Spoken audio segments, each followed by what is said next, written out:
Okay, balik po tayo. 0916-736-1553. Dito lamang natin makikita na ang COMELEC ay isang uri na ng sindikato. Ang isang malaking negosyo niya ang ating eleksyon. So what to do? How can Congress revamp this system when this is the very system that allowed them to win and sit? Yeah, that's the big question. That's why we're appealing to the President na pangunahan niya ito para mabago sapagkat hindi natin maaasahan ang mga senador o mga congressman na manguna sa pagbabago ng ating electoral reforms sapagkat silang lahat ang pinanggagalingan sa PDIAN. Of course, mga national candidates, even supposedly presidential, etc., are also part of the problem, at least as I know in the past. Whether in 2016 there was any such attempt, I really, for the President, I don't know. But kanga mo nga, di ba dito ka, Toti, na baka sumobra ng dami ng boto para kay Duterte na maski nasubukan mong baguhin, na talaga mahihirapan ka. Pwede ko sagutin yan, Karen. Oo, sige. Kung natatandaan nyo noong 2003, supposedly dapat meron tayong 2004 automated elections. So, prepared ang COMELEC dun sa pag-i-implement ng automated election system noong 2004.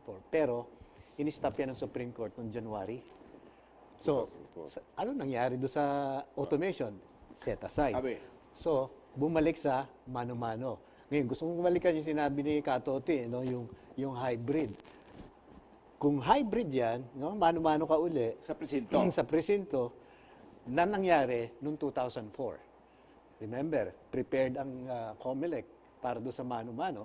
And then, yung election, transmission ng election results, nangyari na yan sa 2008, 10, 13, and 16. So proven na yung mga telecommunications facilities or telecommunications providers natin. Ngayon, sinabi ko nga doon sa August 6 JCOC hearing, pwedeng yung mga logs, transmission logs, ay i-keep. Kasi ang sinasabi ng PLDT at the time ng JCOC hearing namin, pinards nila lahat ng mga transmission logs. Walang ebidensya. So, tinanong ngayon ng chairman, ni Senator Coco Pimentel, bakit nyo tinanggal? Sinabi ng PLDT. Wala sa kontrata eh. Yun. Pero ang sinasabi namin, recommendation namin, dapat yan, tuloy. I-keep yan, parang yung pag-keep nyo dun sa mga ballot boxes, dun sa mga images, sa SD card, kung may protesta. Kung tinanggal mo yung pinards mo lahat yung mga transmission logs, wala ka ng ebidensya, ito na lang ang natitira. So, ang sabi naman ni Secretary ng DICT, pwede namin kunin yan sa mga telecommunications, ikikip namin yan, at bibigyan din ng kopya ang COMELEC. Okay, this is where, does that require any kind of legislative effort? Yeah. No? Nakalagay na sa batas na yun sa Republic Act 9369. Nandun na. Nandun na yun. Hindi na kailangan ng legislative inclusion. Alright, then the question that I was asking is, kayo naman ang nag-uusap, no? So both of you agree about the desirability ng itong hybrid system. Yes. Correct. And that we can do that all here without intervention from any other country or any other system.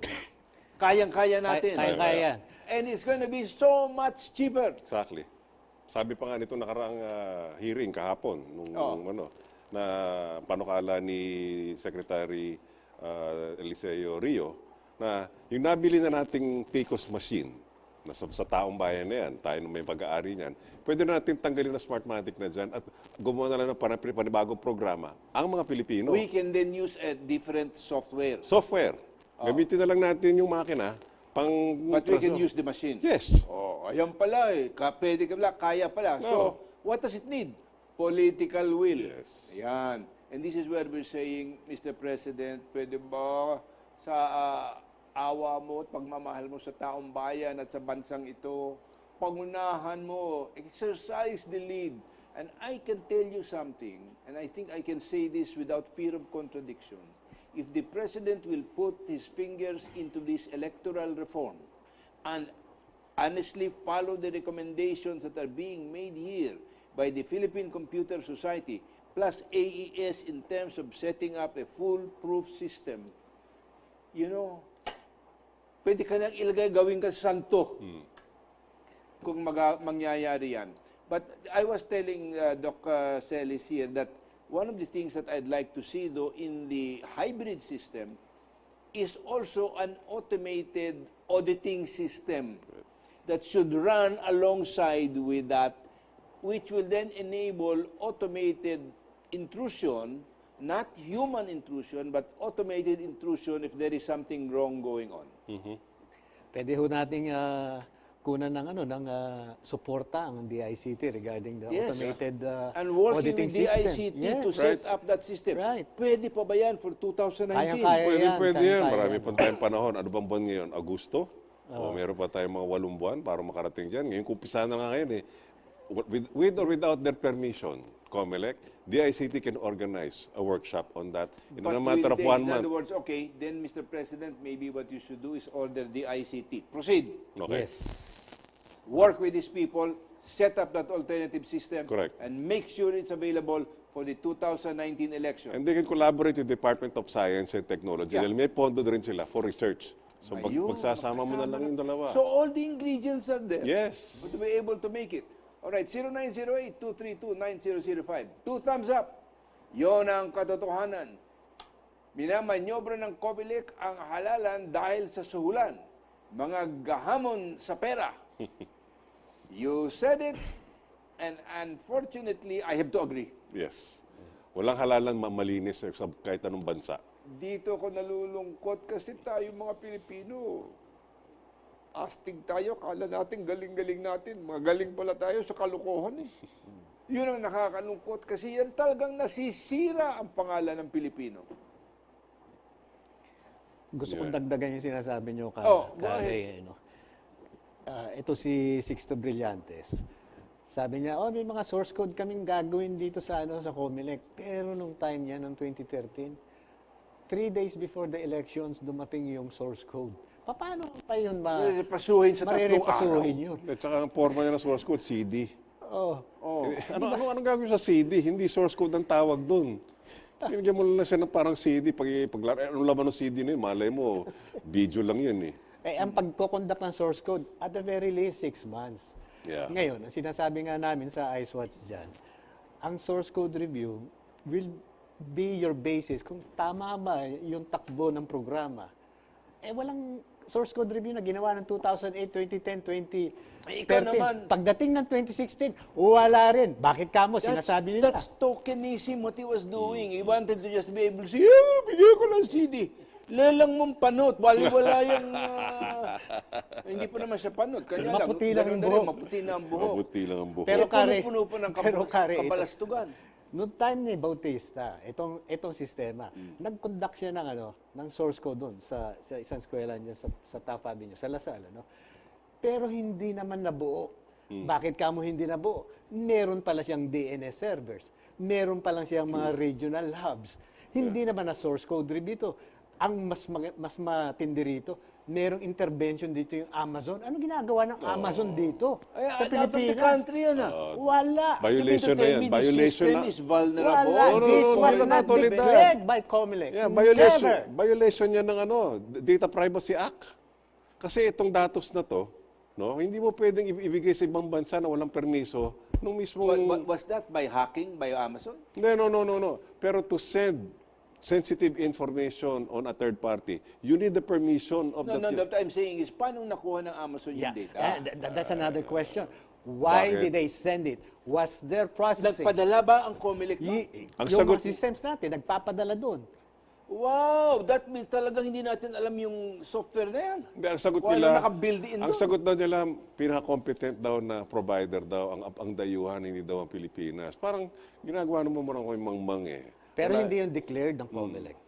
Yun, nakikita natin ngayon, inaamin nila na kayong kanilang sistema, hausyaw. No.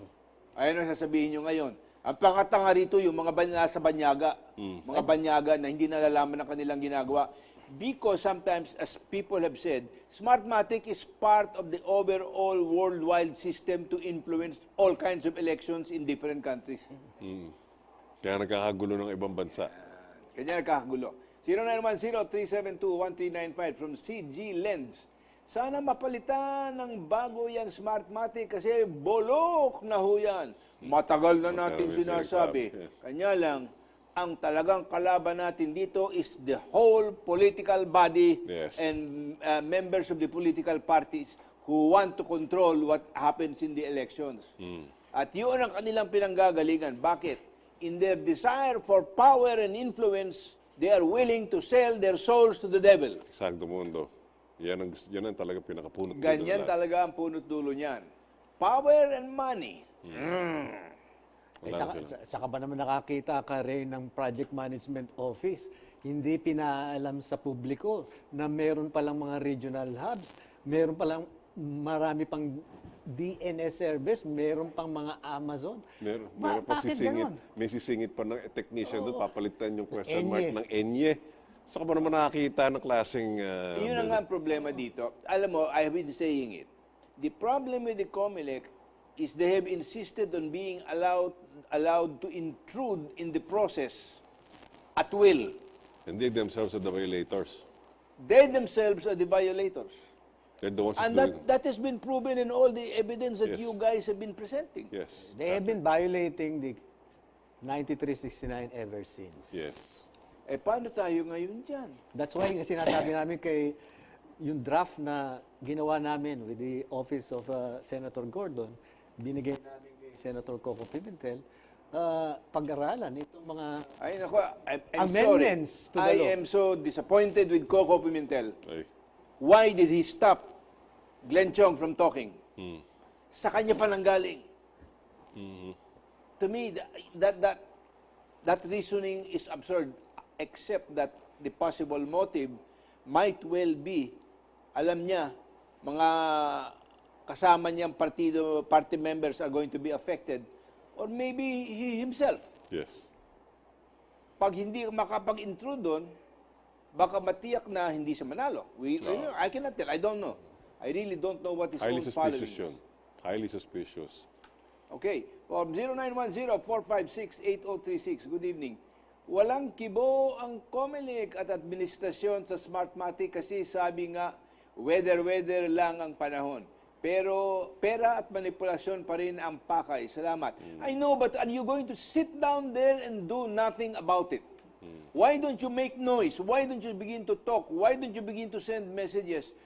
Also to the President, Mr. President, begging him, please get involved. Please step into this incredible cesspool of corruption. Get rid of Smartmatic. Use our native talents because we can handle it.